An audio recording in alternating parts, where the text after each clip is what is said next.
Assalamualaikum dan salam syaraku sayang, bersama saya Fatin Syahira Rosti.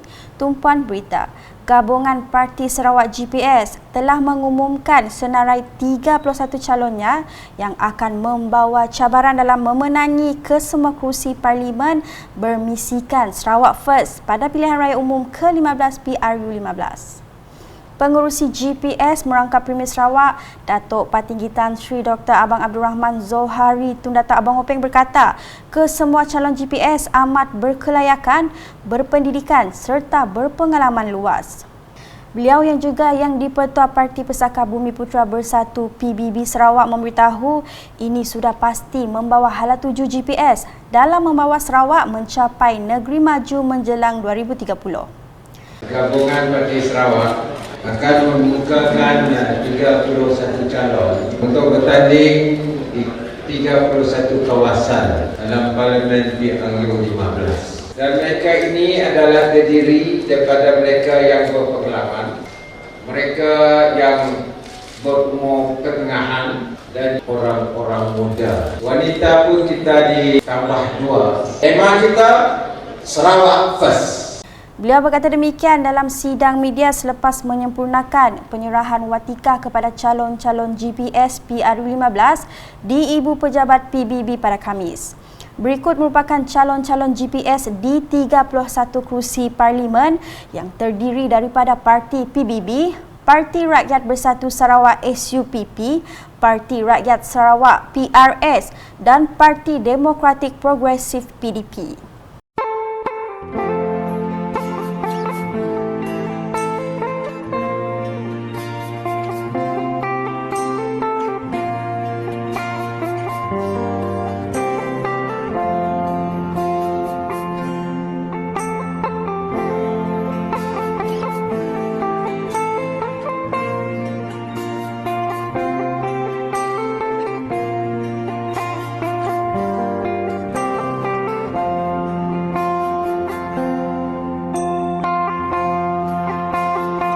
Sementara itu, Datuk Patinggi Tan Sri Abang Zohari menambah GPS akan mengeluarkan manifestonya sendiri yang akan dilancar pada 6 November nanti.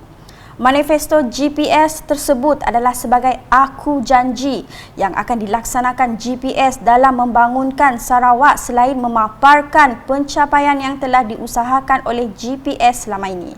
We are very firm on our manifesto, walaupun ada orang kata bukan Bible.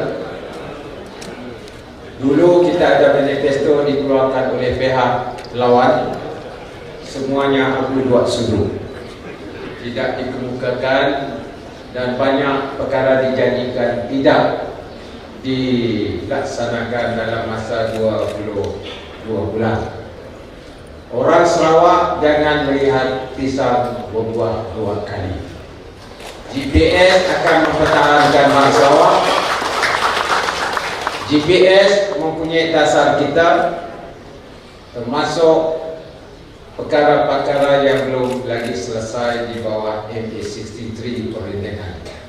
Pada masa sama, beliau turut mengucapkan terima kasih kepada penyandang kerusi Parlimen Santubong, Datuk Sri Dr. Wan Junaidi Tuanku Jaafar dan Parlimen Batang Lupa, Datuk Sri Rohani Karim di atas khidmat mereka dalam kerajaan dan rakyat Sarawak. Sementara itu, GPS menampilkan beberapa muka lama dan baharu untuk menghadapi PRU15 bagi memperjuang dan mendapatkan kembali hak Sarawak seperti yang termaktub dalam Perjanjian Malaysia 1963 MA63. Menjadi tumpuan 2 calon wanita baharu iaitu Datuk Sri Doris Sophia Brody di Parlimen Sri Aman dan Rodiah Sapii di Parlimen Batang Sadong. Selain itu, Datuk Rubiah Wang di Parlimen Kota Semrahan dan Datuk Hanifah Hajar Taib di Parlimen Mukah dikekalkan. It's so important that you educate the people on the ground to be able to understand the struggle of GPS, and that is my hope. The next 14 days will be my last laps, despite I have been moving on the ground since November 2019. But as I said, 14 days is short period, but I will not rest on my laurels. This is my last laps to touch every heart and every soul in Sri Aman. Saya akan terus memperjuangkan apa yang telah diusahakan untuk sebelum ini dan juga untuk hak Sarawak akan diperjuangkan. akan dapat meneruskan sumbangan saya atau bakti saya dalam usaha kita mentransformkan Semerahan, khususnya dari sudut pembangunan, pendidikan, infrastruktur, begitu juga pembangunan modernisasi, yang mana selama ini menjadi kunci utama saya lah. Banyak perancangan yang telah kita buat dan insyaAllah kita lanjutkan untuk kesejahteraan rakyat Semerahan secara keseluruhan. Antara yang paling penting adalah menjagakan kawasan P213 secara keseluruhan. Kami semua sesiapapun tertinggal. Semua mungkin dari segi perbezaan agama ataupun dari segi kaum. Kenapa yang perlu adalah untuk memajukan pembangunan yang sebaik-baiknya. PRU kali ini turut menyaksikan perubahan kerusi Parlimen milik Datuk Sri Nancy Shukri apabila beliau berpindah dari Parlimen Batang Sadong ke Parlimen Santubong bagi menggantikan penyandangnya Datuk Sri Dr. Wan Junaidi Tuanku Jaafar yang mengumumkan tidak mempertahankan kerusi itu baru-baru ini. Now, I say thank you to our leader for giving me chance to be in Parliamentary 193 Santubong, and I would like to say thank you to my predecessor Datuk Sri Wan Junaidi, who had done a great job there, and team who had been doing great job in Santubong, and inshallah I will try to continue and do my best, and I hope he will give his support as well in the process of during the campaign. Unit Komunikasi Awam Sarawak turut berkesempatan menemu bual dua lagi muka baru yang ditampilkan GPS iaitu Datuk Willy Mongin yang merupakan calon bagi kerusi Parlimen Puncak Borneo dan Roy Angau Gingkoi bagi Parlimen Lubuk Antu. Beribuan terima kasih kerana memberi peluang dan ruang untuk saya untuk mengibarkan bendera PBB GPS di Puncak Borneo, dan saya memohon kepada semua penduduk di Parlimen Puncak Borneo untuk memberi sokongan padu untuk mengangkat negeri Sarawak dan juga demi kemakmuran dan kestabilan negara kita Malaysia. Terlebih dahulu saya bersyukur sebab ini satu tanggungjawab yang besar dan saya dipilih oleh kerajaan GPS untuk bertanding untuk pada kali ini. Kalau boleh kita mengambil undi penuh untuk P203. Sekarang di Lubuk Antu apa yang kita lihat ramai yang telah sedar akan kebanyakan pembangunan yang diberi adalah daripada kerajaan Sarawak sendiri, itu kerajaan GPS. Berita seterusnya, rakyat Malaysia masih dapat menikmati harga barangan yang berpatutan dan tidak melambung tinggi. Menteri Perdagangan Dalam Negeri dan Hal Ehwal Pengguna Malaysia KPDN HEP Datuk Sri Alexander Nantalingi berkata kerajaan telah memberi banyak subsidi bagi membolehkan harga barangan tidak melambung tinggi dan memberi kesan kepada rakyat. Katanya kenaikan harga barang ini disebabkan ekonomi dunia yang mempengaruhi harga barang di negara ini dan rakyat harus faham beberapa faktor yang menyumbang kepada kenaikan harga barang. Beliau berkata demikian semasa berucap pada program kepenggunaan dan pembangunan luar bandar komuniti SONG baru-baru ini. Dalam pada itu, beliau yang juga pengurusi Agensi Pembangunan Ulu Rajang URDA juga memberitahu agensi itu akan mempunyai programnya tersendiri yang boleh memperkasakan ekonomi rakyat. Pada majlis itu, Datuk Sri Alexander menyerahkan cek projek kecil luar bandar kepada 24 buah jawatan kuasa kemajuan dan keselamatan kampung kawasan Kapit berjumlah keseluruhan RM273,500. Paparan selanjutnya, Kementerian Pelancongan, Industri Kreatif dan Seni Persembahan Sarawak bakal menganjurkan Expo dan Persidangan Asia Craft 2023 pada 12 hingga 14 September 2023 di Pusat Konvensyen Borneo Kuching BCCK. Menurut Timbalan Menteri Pelancongan, Industri Kreatif dan Seni Persembahan Sarawak, Datuk Snodan Lawan, Asia Craft 2023 yang julung kalinya dianjurkan di Malaysia menjangkakan 5,000 pembeli perdagangan yang akan hadir di mana 500 daripadanya datang dari luar negara.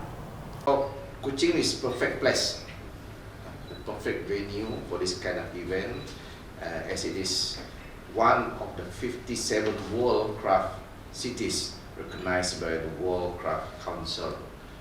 More importantly, Sarawak has a long line of traditional arts, crafts and houseware that resonate with Borneo's identity.